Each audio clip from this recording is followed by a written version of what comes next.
It's time for Downtown Hockeytown, presented by Labatt Blue Light. And today's guest is one of your newest Red Wings defensemen, Troy Stecher. Troy, thank you so much for taking the time to join us today.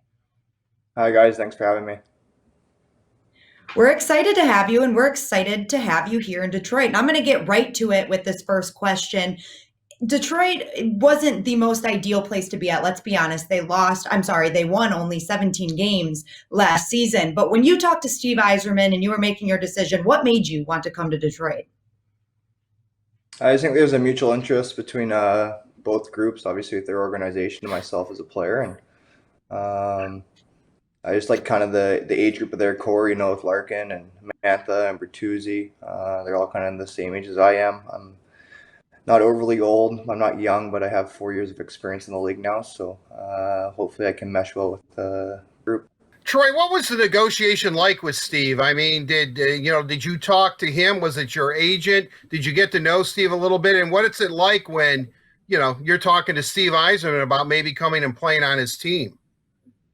For the most part, for me, it was my first time through the whole free agency process, so my agent dealt with it for the most part. I did speak with Steve Yzerman after I'd signed the contract, and he sounded extremely excited to have me on board, and it was vice versa. So it's crazy how the whole process works through free agency. Like, there's so many dominoes that fall, and things move so quick. But they had some serious interest in me as a player, and they offered me a multi-year contract. Do you have a timeline of when you would like to get here to Detroit? I don't know what travel restrictions are like. I assume you're in British Columbia right now. So do you look forward to getting Detroit? Can you get like a special exempt status? Because I believe the border is still closed. How is that playing out for you? Right now, I'm just staying patient. I'm here in Vancouver still, where I spend my off seasons, where I'm from. I have a good group of guys that I'm working out with in skating, so I'm in no rush to get there. Right now, I'm just waiting for a start date. Obviously, I think with a lot of guys, once that gets announced, I'll come down early, obviously, to get familiar, get a place organized, and find my way around the town. So just kind of a waiting game at this point. One thing you are at least a little bit familiar with is Alex Biega, another Red Wings defenseman. You guys played together in Vancouver. Do you know him pretty well, and have you talked to him, and what have you guys talked about? Yeah, I know Bulldog really well. We sat beside each other in the locker room in Vancouver for 2 years. So I'm excited to be back with him. I know his wife Diane and their three boys.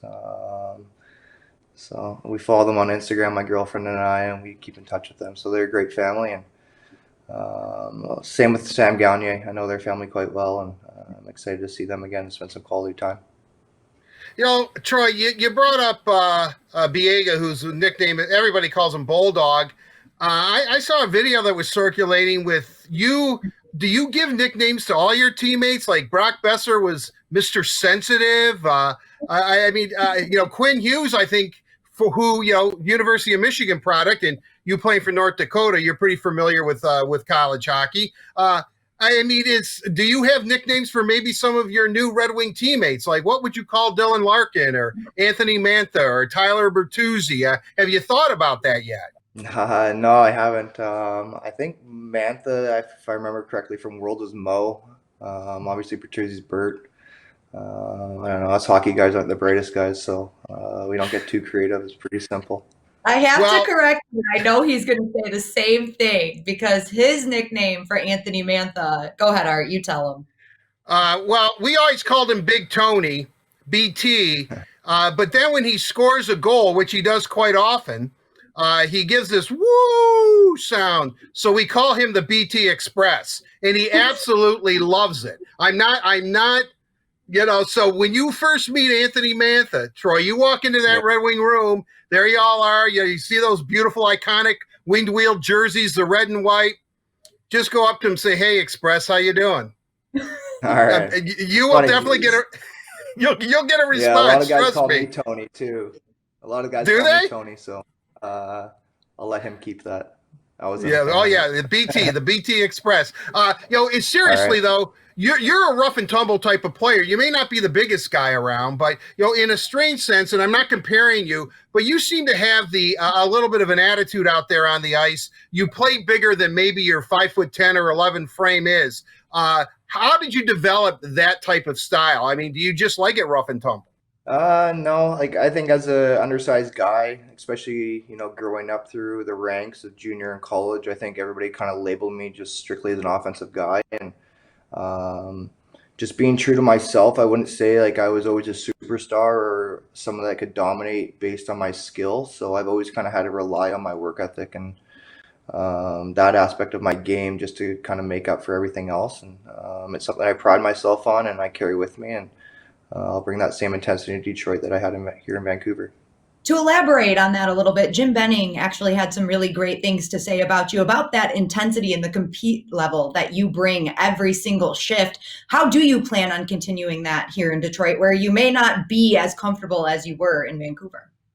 I'm just going to be true to myself. I think that I know who I am as a player, and I know who I am best as opposed to anybody else. And I appreciate like any positive remarks anybody has to say about me. But obviously, it's a new challenge for me leaving home. But at the same time, it's not something I'm new with. Like I left home to play in North Dakota for 3 years, and I've been to Penticton, and I think I've always carried that intensity and those attributes with me anywhere I've played. So I'll always try to play my best and bring the intensity that I bring to for any crest. There is so much history behind the Red Wings and all of the success that they've had as an organization. Was that part of the factors that went into your decision making? Yeah, absolutely. Just the history that they have, and I don't want to get too personal, but I lost my dad this year, and he was a diehard Red Wings fan. Even though we're from here in Vancouver, and I think a lot of people kind of around his generation were, just with the success and the history that the organization's had, and the amount of playoffs they made, and the Stanley Cups that they won. So for me, I think it was kind of a little message from my dad, kind of telling me that this is the place to be. So I couldn't be more excited.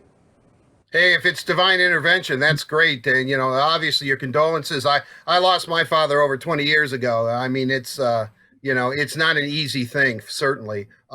With that said, focusing on the future, have you had any kind of talks with the Red Wings, or did you talk to Jeff Blashill about how you see your role here once you get to Detroit?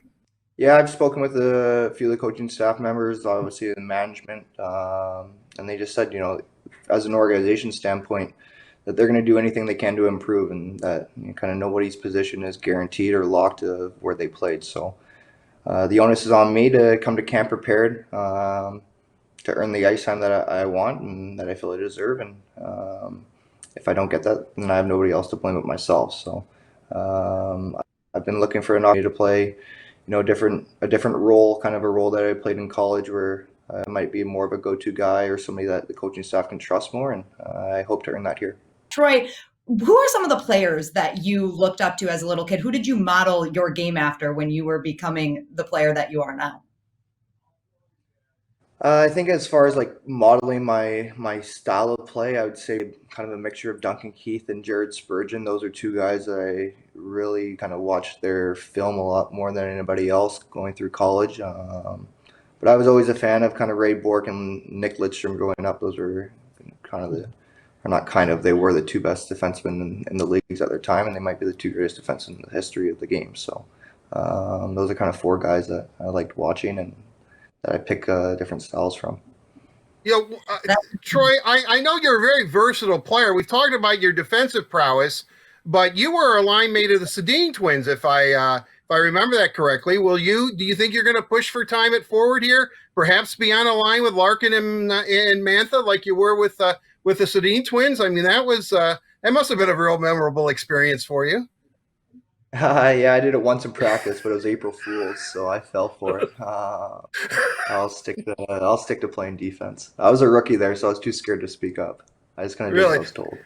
It is a classic. It's a classic video though, because you were going along with it. You had no idea it was April 1st until they told you. Hey, I was excited. Well, Troy, thank you so much for taking the time to join us today. We are really excited to have you here in Detroit and looking forward to meeting you in person. Yes, thanks, guys. Thanks for having me, and I can't wait to get down there. A big Thank thank you. you to Labatt Blue Light as well for presenting Downtown Hockeytown. Labatt Blue Light, refreshing Canadian Pilsner. Visit your local retailer when safe to pick up some Labatt Blue Light.